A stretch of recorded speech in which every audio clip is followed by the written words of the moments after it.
What's crack smackalackin', y'all? Here go 503 coming at you with one of the last videos in this series of Beginner's Guide for MLB The Show 21 Diamond Dynasty on top-notch gaming. Today going over packs, the market, and the marketplace, basically everything on this page right here, where at the top of the Diamond Dynasty menu it says shop. Let's start with the obvious one, stubs. MLB The Show has one main currency, it is stubs. You can buy stubs and use the subs to buy packs or players, up to you. Buy the players. Packs in this game are notoriously terrible. And then, in terms of packs, right now, there's a bunch of extra stuff in the store. These came out throughout the year. They were like special packs that they added in that gave players who, when they came out, were really good, and some of them are still pretty good. Headliners are, this past year it was twice a week. They would release the packs in the store. They'd cost $7,500 for one. You could buy up to 4 of them, and you had like a 1 in 10 chance of a diamond. And each one had a special player who was the headliner of that headliner pack. I have a bunch saved I can show you. Let's see, let's go to random pack 34. I hit triangle. This is your headliner for headliner 34. Headliner 50, I think this is Scherzer. Yeah, that's a good card. Royce Willis, Duke Schneider. You see, it's just all the way back to the beginning of the year. I think it started with, who was it? I don't have a headliner set 1, but set 2 is Rollins. I think 1 was Bagwell. I'm going to try, all the stubs I've saved up are going to be spent for the final pack opening right before 21's early release. I should finish up talking about the packs. These show packs were normally 1,500 subs, not 1,000. They got lowered at some point in the past few months because MLB The Show wanted to still try and sell some packs, even though a lot of people stopped playing the game. And by lowering the cost of packs, it at least makes it possible to break even on packs, because if I bought a 50,000 pack 50 bundle, a Mike Trout would get me like 5,000 stubs.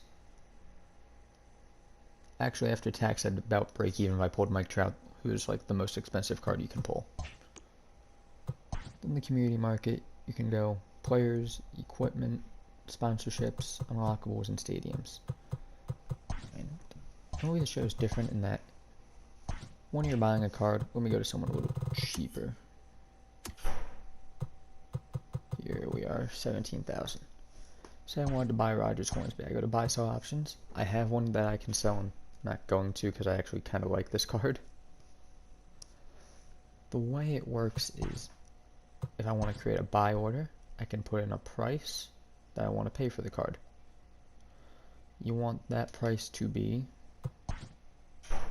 1 stub higher than the lowest price, because people, and only to show you don't get a choice. You can't sell to someone besides the top offer. It's to stop people from transferring stubs through accounts. And if I want to sell the card, I can come over here and sell it for 17.9. Again, 1 less. People have no choice but to take the best offer. And if you put an offer like this one, you're like, oh, I already have that card, what am I doing? Add down to my orders, active orders, and I cancel it.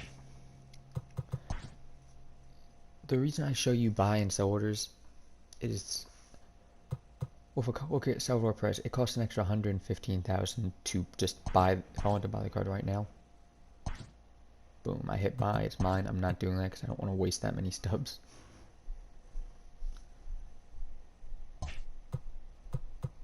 You scroll down, you see a bunch of other players who are similar situations where you spend a lot more money by just buying the card outright instead of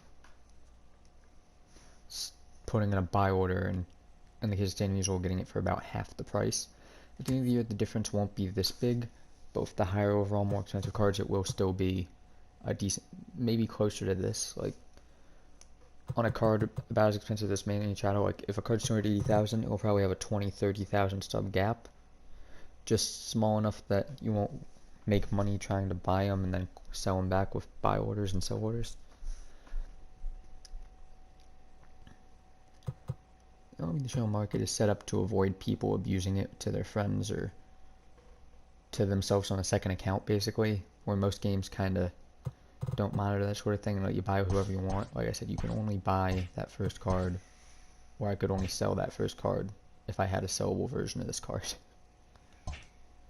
I talk about what cards can and can't be sold. When you head to collections, down here, any card that you put into a collection is no longer sellable. So all these guys in here that say collected, I cannot sell. I collect most cards because I don't want to get rid of them anyway. Honestly, that is about all there is to the marketplace. You should know that when you sell a card, there's a 10% tax, so if I bought this card for 294,400 stubs, the person who put up that order would get that amount minus 10%. So whenever you're selling, which is why it's a good idea to think, if I can get someone to give me a buy order at 179 or 180,000 and then sell it for 295, even after tax you make a lot of money. And that's why there's a gap between these sometimes that you have to watch out for if you're trying to snipe and make money. Thank you for watching. Tomorrow night there will be a video going over basically everything I've gone over, but with the information we don't have about specific players available. And other things along that line, but inning bosses, the henchmen, the collection rewards, any particular details about Diamond Dynasty that may be changing from this past year that I did not know when I recorded the older videos, as well as a live stream doing my final game of the year to determine if I go above or below 500, and opening up every pack I can afford with all the subs I have. You see 400,000 up there, plus I'm going to have 100 ball as a habit and a bunch of headliners. Those 400,000 subs are all going towards headliners because I don't want to open any more show packs after tonight's final 100 show pack opening to count down the days. Thank you for watching. If you enjoy this content, make sure to like and subscribe. And as always, the best is yet to come.